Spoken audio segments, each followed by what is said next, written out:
waxaanu sheegaynaa ragga hadalladooda rag baa qaar waxay dhaheen magaaladan waxaa madax ka ah Xamse iyo Axmed Madoobe horta waxa uu sheegaynaa Axmed Madoobe iyo Xamse meeshan madax kama aha meeshan waa Kenya waa Garis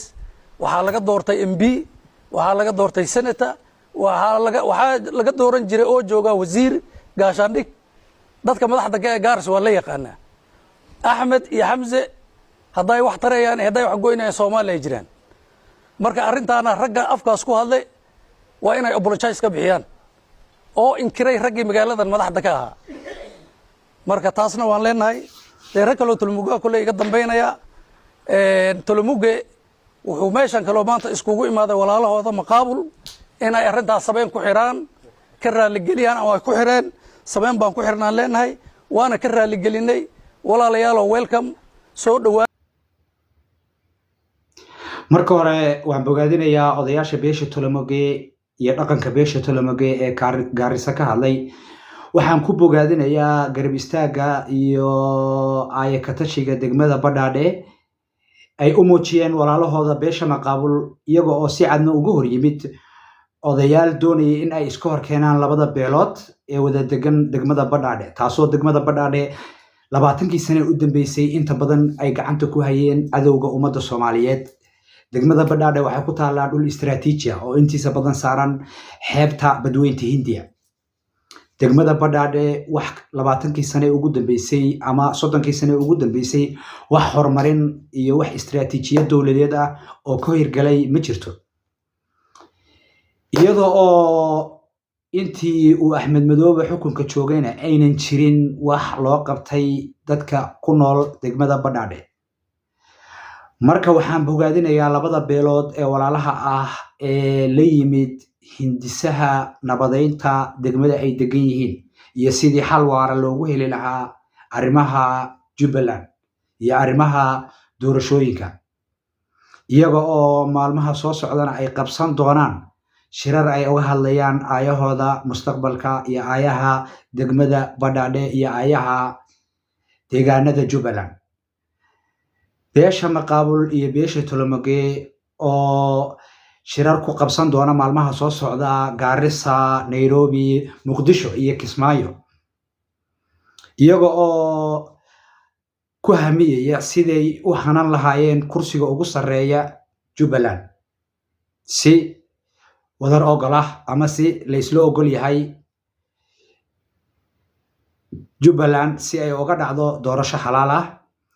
sida laaligeed labada beelood ee walaalaha ah waan u hambalyeynaya waan bogaadinayaa horumar waara ayaad gaadheen beelaha kale ee kuumadana waxaan kula talin lahaa in ay la yimaadaan xal waara oo nabadeed sidii loogu heli lahaa caqabadaha Jubbaland taagan caqabadahaas oo ah horumarin la'aanta ka jirta Jubbaland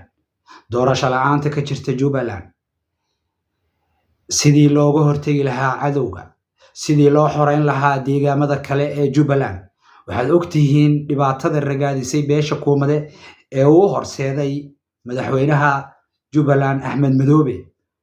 in qabiiladii kuumade ay si kala fogaanayaan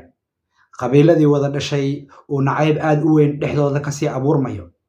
waxaad ogtihiin in uu Axmed Madoobe sameeyay qabiil walba oo kuumada ah mukulaal madow ama horjooge mukulaal madow ka ah beelaha kuumade waxay leeyihiin siyaasiyiin aqoon-yahano waxgarad dalkan horumar lixaad leh gaarsiin lahaa haddii aan soo qaato beesha Cabdi Kuumade ee adeerka u ah afarta absamiya adeerkood waxay leeyihiin dhalinyaro waxgarad aqoon-yahan waxaa horjooga ka ah hal shakhsi ma raba inaan magaciisa magac dhawo way dhammaan way yaqaanaan beesha kuumade haddii aan ku xijiyo Jidwaaq waxaa horjooga ka ah hal shakhsi iyadoo cid kale oo hadli kartaa aynan jirin garaadadii Jidwaaq waxaa laga masaafuriyay harcad magaalada Kismaayo gabdhihii Jidwaaq waxaa dhibaato cad loogu geystay magaalada Kismaayo ama school warkeeda daa wax saami qaybsi ah ay ku leedahay Jubbaland ma jirto waxaynan ka helin wasiir waxaynan ka helin agaasim waxaynan ka helin shaqo hoose oo kale haddii aan u soo dego beelaha kale ee absame weyteen absame waxay leeyihiin aqoon-yahano brofesoro dhalinyaro waxa weeyaan horumar gaadhsiin lahaa Jubbaland qaybtoodna ay horey uga soo shaqeeyeen Jubbaland maantana waxaa hortaagan hal shakhsi oo mukulaal madow ka ah dadkii kalena waa la aasay arrimahaana waxaa sababay Axmed Madoobe waxa weeyaan ogaadeen absame haddii aan u soo daadego waxaad ogtihiin ogaadeen in qayb uu u qaybiyey Axmed Madoobe iyadoo maqaabul wax saami ah aynan beesha maqaabul wax saami ah oo ay Jubbaland ka hesha aynan jirin degmadii ay u dhasheen ee badhaadhe wax horumara oo laga hirgeliyeyna aynan jirin ceelbiyood baa ugu yaray wax amnigeedii ah oo laga shaqeeyeyna aynan jirin iyadoo 20kii sane u dambeysay degmada badhaadhe inteeda badan ay gacanta ku hayaan cadowga marka laga reebo dhowr meelood oo xeebaha ah waxaad ogtihiin beesha Maxamed Subeer waxaa horjooga ka ah Axmed Madoobe isagoo laba u sii kala qaybiyey reer Isaaq wuxuu u sameeyey hal horjooge iyadoo reer Isaaq wax saami qaybsi ay ku leeyihiin Jubbaland aynan jirin marka laga reebo shakhsiyaad fara ku tiris ah oo ku soo galay siyaabo dadban beesha reer Isaaq waxaa horjooga ka ah shakhsi aynu isla wada ognahay oo mukulaal madow ka ah iyadoo cid kaloo hadli kartaana aynan jirin waxaad ogtihiin beesha reer Isaaq xildhibaankeedii ay ku lahayd Jubbaland in harcad laga masaafuriyey markii uu ka hadlay aayaha Jubbaland magaalada Kismaayo iyadoo intii aan la masaafurin lagu xidhay xabsiga magaalada Kismaayo qaybteeda nabad sugidda ee fiican haddaan u soo degdego reer Cabdille waxaa mukulaal madow ka ah ama horjooga ka ah isla Axmed Madoobe iyadoo reer Cabdille uu u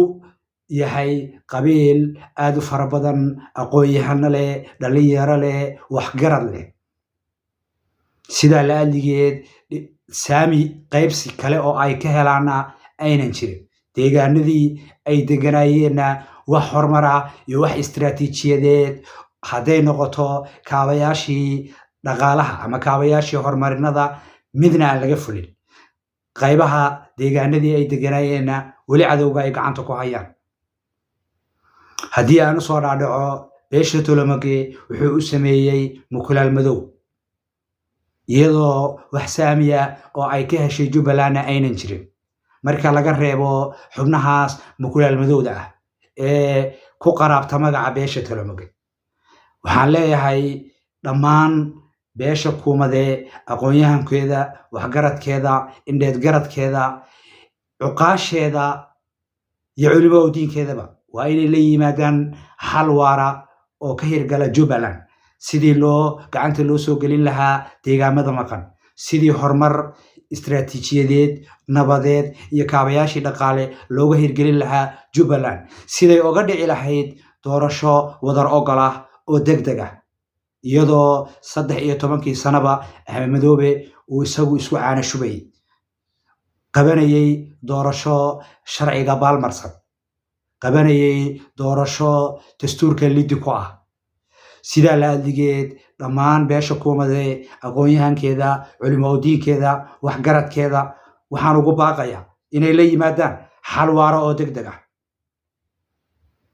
oo lagu samata bixiyo dhammaan deegaamada Jubbaland iyo dadka ku noolba beelaha kale waan ka hadli doonaa ee dega Jubbaland iyadoo warday ay warshada ku oodan tahay awrmale caanaha loo diray ma jeerteen madaxa uunan kor u qaadi karin ma reexaan warkiisa daa gaal jecel la gumeeyey waan ka hadli doonaa beelaha kale iyo horjoogayaasha iyagana loo sameeyey sidaa la adligeed dadka Soomaaliyeed ee wada dega Jubbaland waxaan leeyahay waa in aad ku fikirtaan ama aad la timaadaan sidii xal degdega oo nabadeed looga hirgelin lahaa Jubbaland sidii gado loo keeni lahaa miiska wada hadalka looguna soo dabaali lahaa nabad iyo wadar ogol doorasho wadar ogol ah oo la isla ogol yahay ayna ku qanacsan tahay gobolka Gado iyo dadka degaba. haddaan intaa kaga gudbo waxaan rabaa inaan u soo gudbo sawirada halkan idinka muuqda waa bangigii ummadda Soomaaliyeed baraanjigiisa magaalada Kismaayo wuxuu gacanta u geliyay shirkadda korontada ee Wesco waxaan uga digayaa bangigii allaha u naxariiste Maxamed Siyaad Barre uu yagleelay ee ahaa horumarkii ama kaabayaashii ummadda Soomaaliyeed in aynan marnaba ku fikirin in uu noqdo hanti ay gaar u leeyihiin. waa hanti ummadeed, waa hanti qaran. wuxuu u baahnaa oo keliya dayactir iyo daryeel.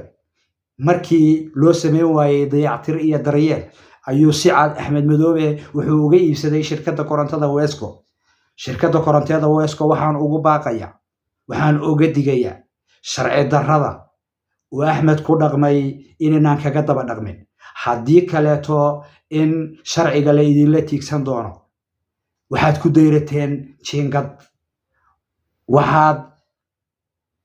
ku bixiseen lacag sharci darro ah sidii aad u dhici lahaydeen hantida qaranka ee ummadda Soomaaliyeed ka wada dhaxayso. waa hantidii ama waa bangigii loogu talagalay in lagu horumariyo ummadda Soomaaliyeed qaybteeda Jubbaland. in ay noqoto maanta hanti uu shakhsi leeyahay waa wax sharciga baalmarsan. sidaa la adligeed shirkadda korontada Wesco waxaan ugu baaqayaa inta aan la idinka qaadin tallaabo sharciga waafaqsan, maxkamadaha dalku leeyahayna aan la idin horgeynin, hantidiinana uunan soo gaarin dhaawac lixaad leh,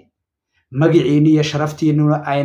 uunan baabi'in. waa inaad ka fogaataan waxyaabaha sharciga lidiga ku ah, boobka hantida dadweynaha ee maguurtada ah. waxaan ilaahay uga baryayaa naxariistii janno inuu siiyo madaxweyne Maxamed Siyaad Barre oo dalkan ka hirgeliyey horumaro aad u ballaadhan, taasoo aanan soo koobi karin horumarada uu dalka ka hirgeliyey. inteeda badan Jubbaland horumaradii uu ka hirgeliyey sida warshadaha, bangiyada, xafiisyada qaybtood waxaa lagu wareejiyey dad shakhsiyaal iyaga oo la doonayo si gaara inay u qaataan, isagoo Axmed Madoobe uu ka qaatay lacag uu intifaacsado. waxaan leeyahay shirkadaha ganacsiga ee brefatka ah waa inay ka fogaadaan hantida maguurtada ah, warshadaha, xafiisyada iyo dhammaan kaabayaashii horumarineed ay yagleeshay dowladdii kacaankii ee uu hogaaminayay Generaal Maxamed Siyaad Barre. ilaahay naxariistii jannaha ka waraabiye.